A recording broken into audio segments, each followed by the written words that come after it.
Welcome to a new video. और जैसा कि आपको पता होगा कि कल ही जामिया का 9th क्लास का स्कूल का एंट्रेंस हुआ है। और आज इस वीडियो में हम लोग 9th क्लास का पूरा एंट्रेंस पेपर डिस्कस करेंगे, साथ में सॉल्व भी करेंगे। ठीक है। तो टोटल 100 क्वेश्चंस आए थे, 100 मार्क्स का ये पेपर था आपका। तो चलिए देखते हैं किस तरह का पेपर आया था। बाकी अगर आपको पेपर का पीडीएफ चाहिए तो आप हमारे टेलीग्राम ग्रुप से जुड़ सकते हैं। ऑलरेडी वहां पर इसका पीडीएफ हमने कल ही अपलोड कर दिया था पेपर के फौरन बाद। और कोशिश करेंगे कि आगे की क्वेश्चन पेपर भी हाथों हाथ अपलोड करते रहें। और जो लोग जामिया का आगे 11th का एंट्रेंस देने वाले हैं, साइंस कॉमर्स या आर्ट्स का, वो इस पेपर को जरूर देखें ताकि उनको एक आइडिया लग जाए कि किस तरह का पेपर जामिया बना रहा है। और हो सकता है कोई एक आध क्वेश्चन रिपीट भी हो जाए। चलिए पेपर देख लेते हैं फटाफट। और साथ साथ हम इसके आंसर भी डिस्कस करते चलेंगे। जितने भी आंसर्स मुझे पता है मैं कोशिश करूंगी आपको बताने की। ठीक है। जितना भी मैं सॉल्व कर पाई हूँ, हालांकि सॉल्व तो पूरा ही करा है। ठीक है, बाकी आंसर की आएगी तो हमें एग्जैक्ट पता चलेगा कि जामिया की तरफ से सही आंसर क्या है। बट फिर भी चलिए देखते हैं। जैसे कि आप देख पा रहे हैं, सेट सी है ये। तो सेट सी के हिसाब से हम इसको सॉल्व कर रहे हैं।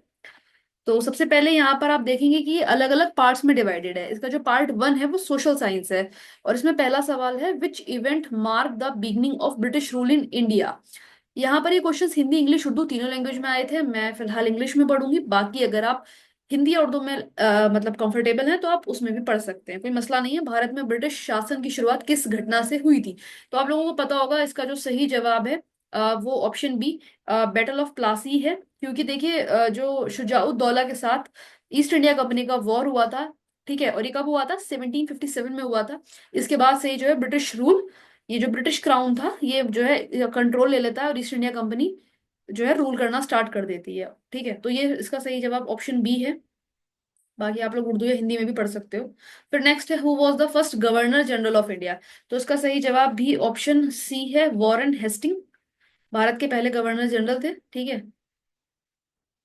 नेक्स्ट क्वेश्चन है, एक सेकेंड, ये थोड़ा सा लोड हो रहा है। Okay. The revolt of 1857 started from which city. 1857 का विद्रोह किस शहर से हुआ था? तो उसका सही जवाब है, ये शुरू हुआ था मेरठ से, बाकी आगे बढ़ता गया और फिर लखनऊ कानपुर दिल्ली सब तक पहुंचा, बट ये स्टार्ट हुआ था मेरठ से।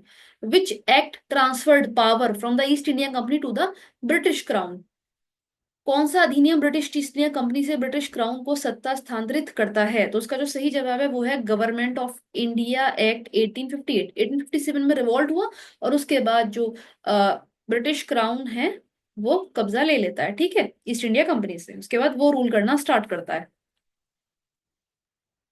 अगला क्वेश्चन है, हु फाउंडेड आर्य समाज। इसका सही जवाब है ऑप्शन बी, दयानंद सरस्वती। आर्य समाज की स्थापना किसने की? सही जवाब है दयानंद सरस्वती। अगला क्वेश्चन है, who was the viceroy of India at the time of partition of Bengal. इसका सही जवाब है ऑप्शन बी, लॉर्ड कर्जन। ठीक है, बंगाल विभाजन के समय भारत का वाइसराय कौन था? तो लॉर्ड कर्जन था। Which movement was launched by Gandhi in 1942। ठीक है, हालांकि ये सभी मूवमेंट गांधी ने शुरू करे हैं, बट स्पेसिफिकली पूछ रहे हैं कि 1942 में कौन सा शुरू करा था। महात्मा गांधी द्वारा 1942 में कौन सा आंदोलन शुरू किया गया था? तो उसका सही जवाब है option B, Quit India Movement. ठीक है। इसके बाद,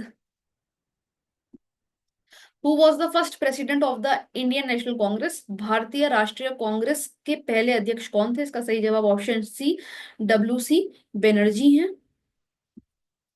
विच of the following is an example of renewable resources. निम्नलिखित में से कौन सा अक्षय संसाधन है? इसका सही जवाब ऑप्शन सी, सोलर एनर्जी है। नेक्स्ट है हमारा question number 10। Which type of farming involve growing crop for commercial purposes. तो कमर्शियल पर्पसेस के लिए कौन सी जो है वो फार्मिंग की जाती है? कमर्शियल फार्मिंग की जाती है। Option B is the right answer. Option में ही समझ में आ रहा है। किस प्रकार की खेती में फसलों का व्यावसायिक उद्देश्यों के लिए उत्पादन किया जाता है? तो वाणिज्यिक खेती, ऑप्शन बी। ठीक है। फिर which of the following is not a factor of soil formation. तो सॉइल टेक्सचर जो है, option B is the right answer. Question है, निम्नलिखित में से कौन मृदा निर्माण का कारक नहीं है? तो मृदा की जो बनावट है, जो सॉइल का टेक्सचर है, उससे कोई फर्क नहीं पड़ता, बाकी ऑर्गेनिक मैटर, टाइम, क्लाइमेट, इस सब का असर पड़ता है, ठीक है, सॉइल के बनने में। Which is the largest producer of rice in world. तो करंट अगर हम देखेंगे तो China is the largest producer. चावल उत्पादन में विश्व में पहला स्थान किस देश का है? तो चीन का है। इसके बाद नेक्स्ट क्वेश्चन है, क्वेश्चन नंबर 13।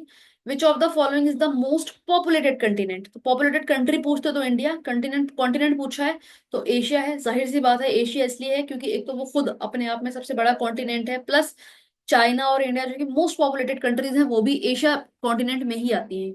ठीक है, तो निम्नलिखित में से कौन सा महाद्वीप सर्वाधिक जनसंख्या वाला है? इसका सही जवाब ऑप्शन सी एशिया है। Question number 14, which of the following is an example of human made resource? बहुत आसान है, कौन सी चीज जो है वो इंसान ने बनाई है?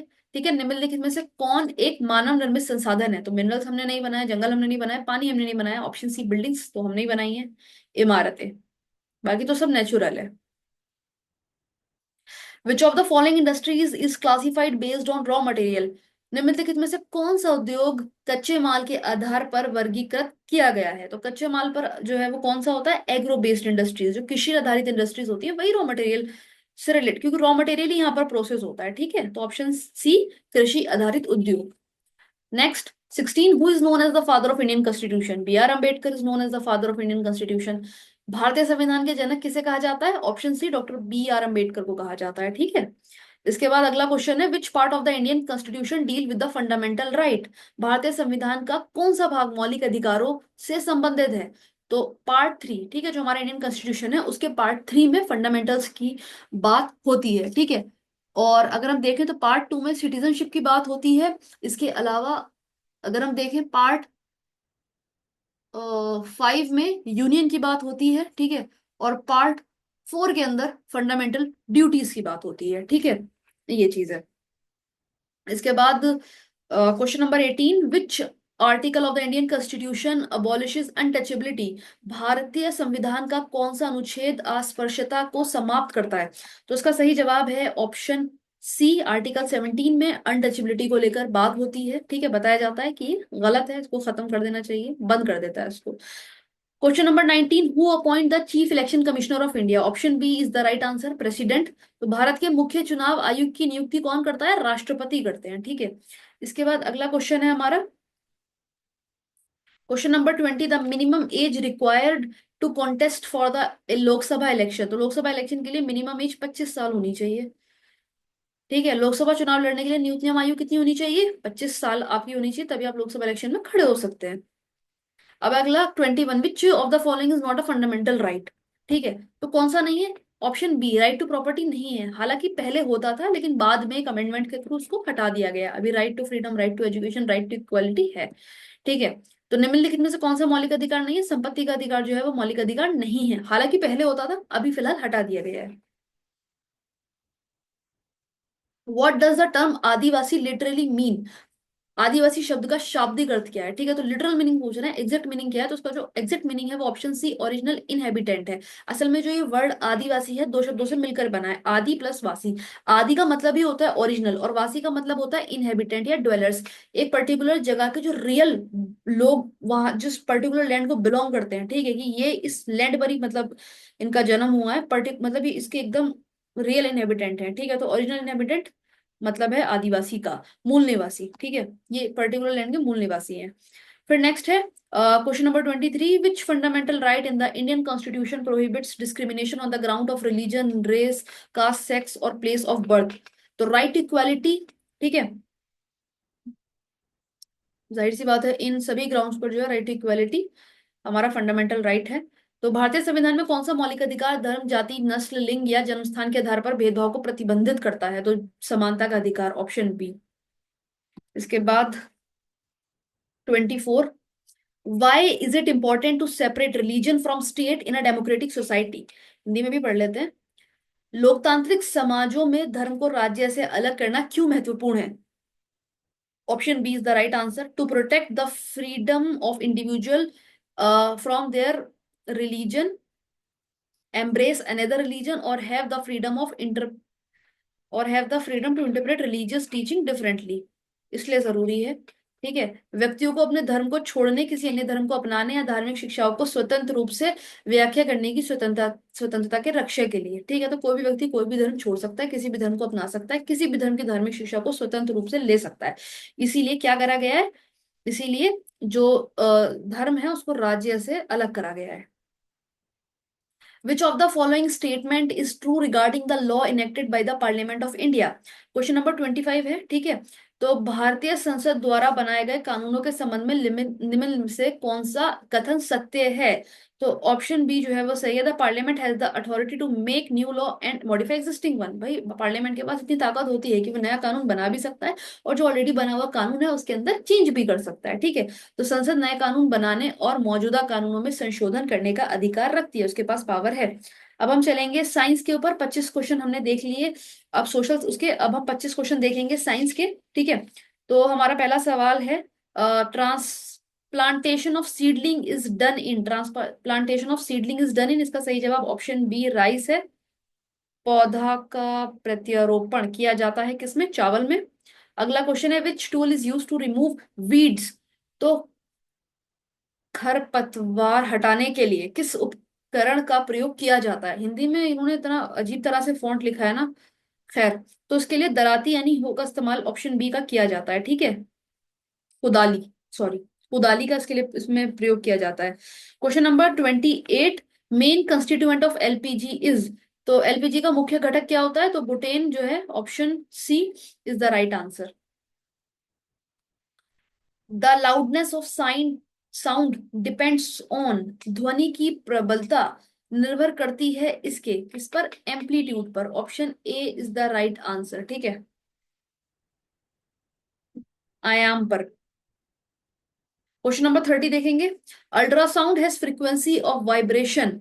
पराश्रव्य ध्वनि के कंपनों की आवृत्ति होती है, इसका सही जवाब है अबव 20,000, ठीक है, 20,000 के ऊपर।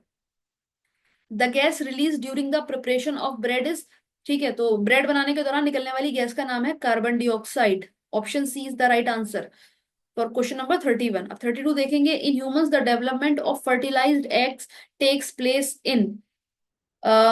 मनुष्य में, ये बहुत टाइपिंग अजीब है इसकी, खैर।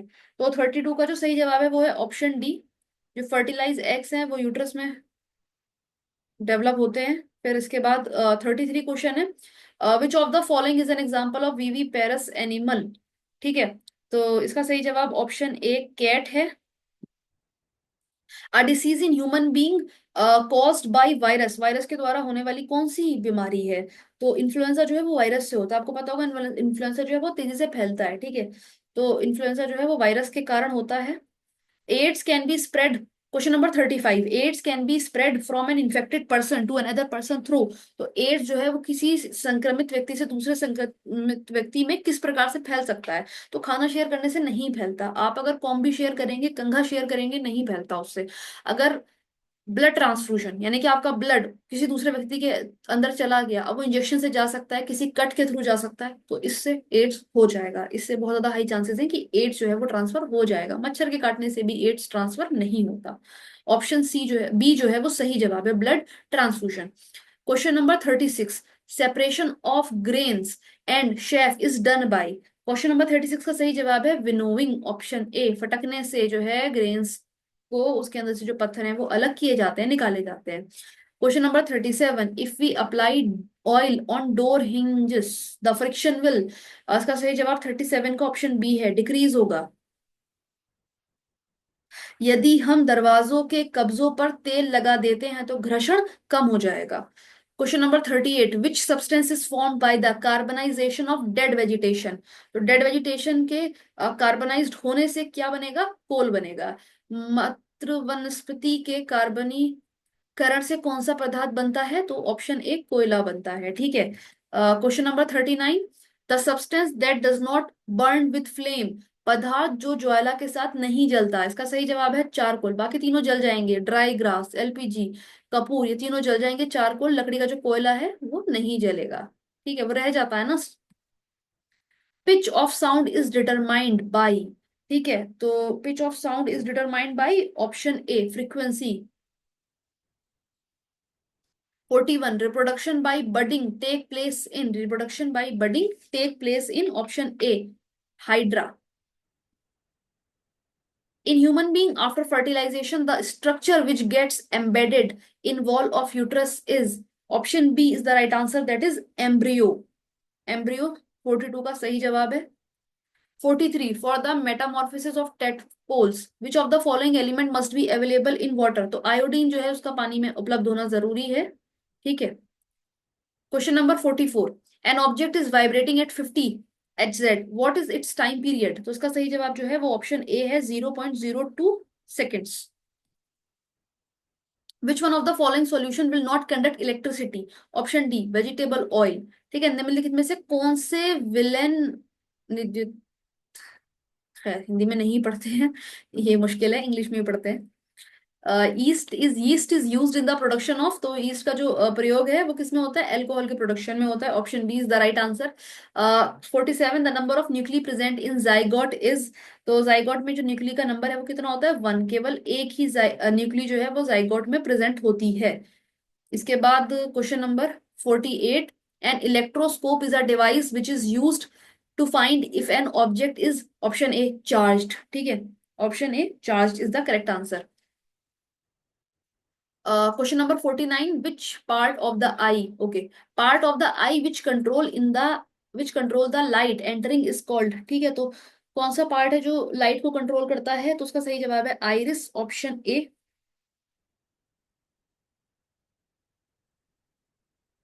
Which one of the following has the highest calorific value? Option C is the right answer, option C, LPG is the right answer। ठीक है, निम्नलिखित में से किस का ऊष्मीय मानस सबसे अधिक होता है? एलपीजी का सबसे अधिक होता है calorific value.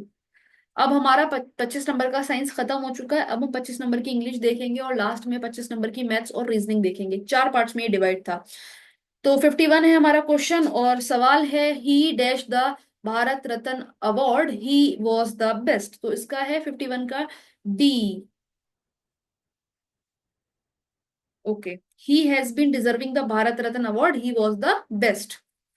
52, I dash this film several time, तो 52 का है C, I have seen this film several times. 53, 53 का है, I had finished my work before he came, तो option A is the right answer. 54, what type of sentence is this, do you know where my iPod is? अब क्योंकि इसके अंदर लग रहा है क्वेश्चन मार्क, तो क्वेश्चन मार्क जिसमें होता है वो क्या होता है? Interrogative. Option C is the right answer. ठीक है, 55 का देखेंगे, which type of sentence is this, Anna answer the door, तो ये जो है जो सेंटेंस है ये इंपेरेटिव सेंटेंस है। ठीक है, इसके बाद what is the function of declarative sentence? Declarative sentence का फंक्शन क्या होता है? तो टू मेक अ स्टेटमेंट। ठीक है, टू मेक अ स्टेटमेंट ये इसका काम होता है। Option B is the right answer. इसका काम होता है फैक्ट के बारे में बताना। ठीक है, 57, विच type of sentences expresses through strong emotion? किस प्रकार के सेंटेंस जो है वो इमोशंस के बारे में बताते हैं? तो कौन से सेंटेंस होते हैं जो इमोशंस के बारे में बताते हैं?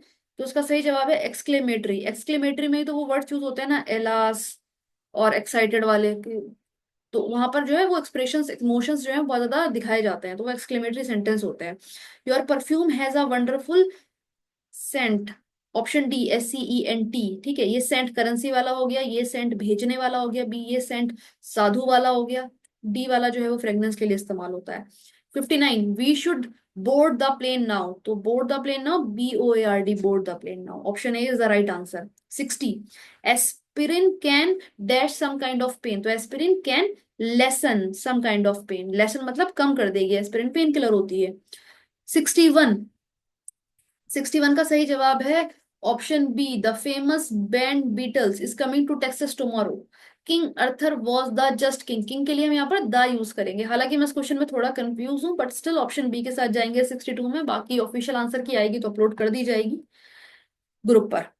Question number 63, in several countries it is illegal to keep a gun in your house, तो लीगल के आगे आप केवल इलीगली लगा सकते हैं, अन इन नो कुछ तो लगा नहीं सकते, तो option D is the right answer.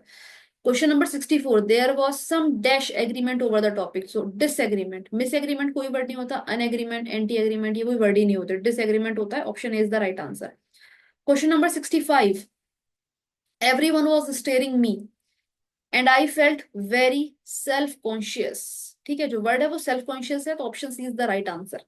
Question number 66, exercise is good for your health, तो यहाँ पर option D is the right answer. किसी सफिक्स की जरूरत नहीं है, आप हेल्दी नहीं लगा सकते, हेल्थनेस, हेल्थेंस, ऐसा कोई वर्ड होता नहीं है। तो option D is the right answer, that is no suffix is required. 67, I was shocked at her rudeness. Option C is the right answer, क्योंकि रूड के आगे आप नेस ही लगा सकते हैं, इस्ट एंस मेंट कुछ नहीं लगा सकते। Option C is the right answer. Question number 68, she reaches her office by 9 AM डेली। क्योंकि कोई एक्टिविटी अगर रोज हो रही होती है, ठीक है, तो उसको हम ईएस लगाते हैं, प्रेजेंट टेंस में लिखते हैं। तो option A is the right answer. 69, 20 years is the minimum age to fill this form. तो 69 के लिए ऑप्शन बी के साथ जाएंगे। 70, a pair of socks has been missing from my drawer. तो 70 का हो जाएगा आपका D. 71, which of the following word is a homophone of night. तो उसका सही जवाब है option C, night. Identify the voice of the sentence, the flower were watered by the gardener. तो दिस इज एक्टिव वॉइस। 72 का सही जवाब, sorry, 72 का सही जवाब है पैसिव वॉइस। इसको तो मैं मिटा सकती हूँ क्या, एक सेकेंड। ठीक है, तो 72 का सही जवाब है पैसिव वॉइस। ये जो सेंटेंस है पैसिव वॉइस में कहा गया है। What is the term for the form of verb that shows the subject performing the action? जब एक्शन करते हुए देखा जाता है, that is active voice. Option A is the correct answer. Change the following sentence from indirect speech to direct speech. ठीक है, the teacher asked the student if they had completed their homework. तो इसका जो सही जवाब है 74 का, वो ऑप्शन ए है, did you complete your homework, ask the teacher. Okay. Question number 75. Identify the correct form of narration for the following sentence. The captain said, "We will sail for the island tomorrow." इसका सही जवाब option C है, the captain said that they would sail to the island next day, the next day. अब हम आ जाएंगे maths में। ठीक है, देखिए मैथ्स के क्वेश्चंस को लेके मैं बहुत ज्यादा श्योर नहीं हूं, बट फिर भी मैंने कोशिश करी है कि आपको सही से सही जवाब बताऊं। तो देख लेते हैं, एक आधी गलत होगा। खैर, अगर आपको पता है, कहीं कुछ डाउट हो तो आप कमेंट में बता सकते हैं। चलिए सॉल्व करना शुरू करते हैं। इनको मैं पढ़ तो नहीं पाऊंगी, ठीक है, कोई फायदा भी नहीं है पढ़ने का, आप इनको देख ही सकते हैं। मैं केवल क्वेश्चन नंबर और उसका जो ऑप्शन है सही वो बताऊंगी। ठीक है, तो हमारा जो 76 क्वेश्चन है, तो इसका जो सही जवाब है वो ऑप्शन सी है, 1/5। इसके बाद हमारा क्वेश्चन नंबर 77 है, इसका सही जवाब है ऑप्शन बी, 56। इसके बाद हमारे पास क्वेश्चन है 78, इसका सही जवाब है ऑप्शन ए, 10। क्वेश्चन नंबर 75, 79 का जो सही जवाब है वो है ऑप्शन सी, x = 4। इसके बाद 80 क्वेश्चन को हम पढ़ सकते हैं बिकॉज ये रीजनिंग का है। 36 man can complete a specific amount of work in 18 days। In how many days will 27 man be able to complete the same amount of work. तो 36 वर्क जो है, 36 व्यक्ति जो है वो किसी कार्य को 18 दिन में पूरा करते हैं, उसी कार्य को 27 व्यक्ति कितने दिन में पूरा करेंगे। तो उसका सही जवाब है ऑप्शन डी, 24 दिन में पूरा करेंगे, 24 days में कंप्लीट करेंगे। 81 का सही जवाब है ऑप्शन बी। 82 का सही जवाब है ऑप्शन सी, 100 डिग्री। 83 का सही जवाब है option C, that is 9। 84, again reasoning, if 40% of a x is 256 then 25% will be. अगर यदि x का 40% 256 है तो x का 25% होगा। 84 का सही जवाब है option B, 160। If the circumference of the two circle are in the ratio of 2:3, then the ratio of their areas is। Question number 85 का सही जवाब है 4:9, ऑप्शन ए। क्वेश्चन नंबर 86 का सही जवाब है option A, 75%। If out of 32 students 8 are absent, then what percent of the students are present. यदि कक्षा में 32 छात्रों में से 8 अनुपस्थित हैं तो कितने प्रतिशत छात्र उपस्थित हैं। तो बहुत आसान है, 8 4 32, तो मतलब 75% आए हैं। खैर, question number 87, coprime number are number whose common factor is, option B, 1 is the right answer. Question number 88, if the length of each side of an equilateral triangle is x, then the perimeter of the equilateral triangle is 88 का सही जवाब है 3x, option D. Question number 89 का सही जवाब है option A, that is 10 centimetre. Question number 90 का सही जवाब है option C, that is A is into D is equal to B into C. Question number 91 का सही जवाब है ऑप्शन ए 7। क्वेश्चन नंबर 92 का सही जवाब है option C that is 0। Question number 93 का सही जवाब है ऑप्शन बी। क्वेश्चन नंबर 94 का सही जवाब है again option B that is 6। Question number 95 का सही जवाब है ऑप्शन बी 2 और 5। क्वेश्चन नंबर 96 का सही जवाब है option D 11 centimetre. Question number 96 तो हो गया ना हमारा, एक सेकेंड। 96 का हो गया डी। अब हम देखेंगे 97। 97 का है 10a²। 97 का है ऑप्शन ए। 98 का है ऑप्शन बी।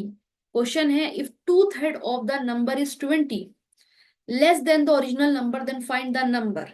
अगर किसी संख्या का 2:3 मूल संख्या से 20 कम है तो संख्या ज्ञात करें। इसका सही जवाब है ऑप्शन बी 60। क्वेश्चन नंबर 99 का सही जवाब है ऑप्शन बी 88। और हमारा लास्ट 100th क्वेश्चन है if a cost of a pair of shoes at a shop was 450, then the sales tax charged was 10%, then the bill amount will be that is 495। 450 का 10% निकालना है, 45 हो जाएगा, zero हटा दो बस, 450 में 45 को जोड़ दो, 495 हो जाएगा। Option C is the right answer. ये हिंदी में भी लिखा हुआ है, ठीक है, तो आप इसको पढ़ सकते हैं। एक दुकान पर एक जोड़ी जूते का क्रय मूल्य 450 रुपए है और बिक्री कर 10% लगाएंगे तो बिल की राशि होगी 495। तो इस प्रकार से हमारे 100 के 100 क्वेश्चन खत्म हो जाते हैं। मुझे उम्मीद है ये वीडियो आपको पसंद आई होगी और इसने कुछ आपकी हेल्प ही करी होगी। इसके अलावा अगर आपका कोई डाउट है पेपर के रिगार्डिंग, ठीक है, तो आप बता सकते हैं मुझे कमेंट सेक्शन में। इसके अलावा आप मुझसे इंस्टाग्राम और टेलीग्राम पर भी जुड़ सकते हैं। लिंक आपका दोनों का ही डिस्क्रिप्शन में मिल जाएगा। तो वीडियो के अंत तक बने रहने के लिए शुक्रिया।